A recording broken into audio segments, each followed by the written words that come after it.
How do I get a fee waiver for the SAT? You will get this from your counselor.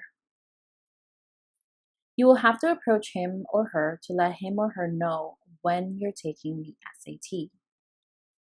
Make sure you do this early, as soon as you know when you want to take the exam, because waivers do run out. Waivers are also usually available for just 11th graders, but counselors can be convinced to give you one in 10th grade if you prove that you're ready to take the SAT then. All right. So I have had students convince their counselors to let them have a fee waiver in 10th grade because they've been prepping since they were in 8th grade. And at first, the counselors were saying, no, because it's only for 11th graders and so on and so forth. But after so much pushing and so much asking over a period of time, the counselor was like, okay, if you're sure that you're prepared to take the SAT at such a young age, then it's fine. I'll give you a fee waiver. Okay. So it's definitely smart to try if you are already prepared and you want to get it over with early, because 11th grade. So this is what I tell my students. I like for them to get the test over early, because in 11th grade, it just, everything is so much more stressful. Your grades in 11th grade should be the highest they've ever been in your whole, high school years and your whole high school career. You have to take more SAT2s. You should be taking AP, advanced placement classes, or IB if that's what your school offers. Or, if your school doesn't offer, it's new and doesn't offer APs or what have you, then you should be going out to your college, to your community college, and taking college classes.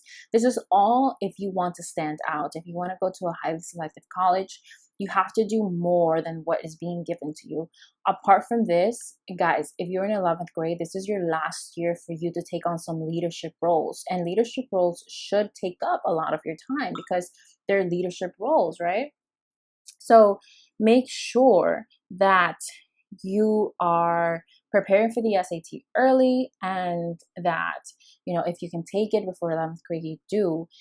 And if you're already in 11th grade and you just started prepping for the SAT, then plan it out.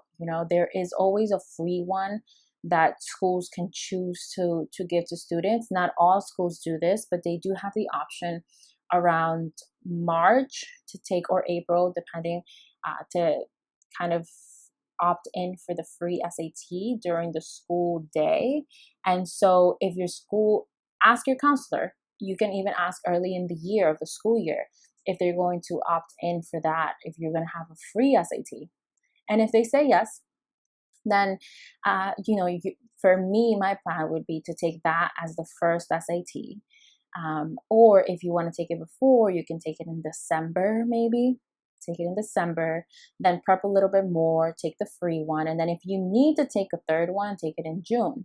All right. Always give yourself more than a month to prep, honestly, because it really depends on how many hours you put in per month to study, that your grade will actually increase, right? If you just wait a month or 2 months and you don't study at all, there is no chance of you increasing that grade. That's kind of impossible unless you're a genius and you were just kind of being lazy the first time, So you have to plan out your SATs, all right? You have a limited number of times that you can take the SAT. However, it is important that you don't take it more than 3 times, all right? You should definitely take it more than once, because you never know how well you can do the second time, unless the first time was like a really, really high grade, like a 1500 or more, then honestly, you don't even have to take it again. But if you do want to be even more competitive, you want to go for that 1550, 1560, 1600, then go ahead.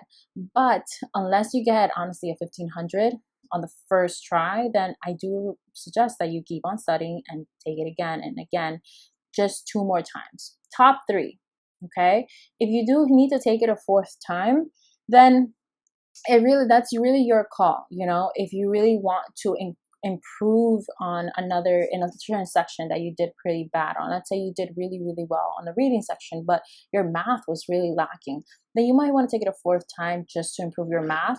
It's not like I recommend it, right? But I do think it's okay to do. So it really depends on you. All right. So make sure you talk to your counselor about this, about how you want to plan it out. And if you ever have questions, I'm sorry, my dog is barking because something crazy is going on outside. But if you really do have questions about planning it out and what you should do, remember, at the end of the day, it's your call. But you can DM me on Instagram and ask me some questions. All right. Ask me some questions and I will get back to you and I will try to help you sort it out. All right, guys. I hope that helped. And let's see, lastly, you will have to register for the SAT on the College Board. And when you're prompted to pay, put the fee waiver fee code instead. And that's how you use the fee waiver for the SAT.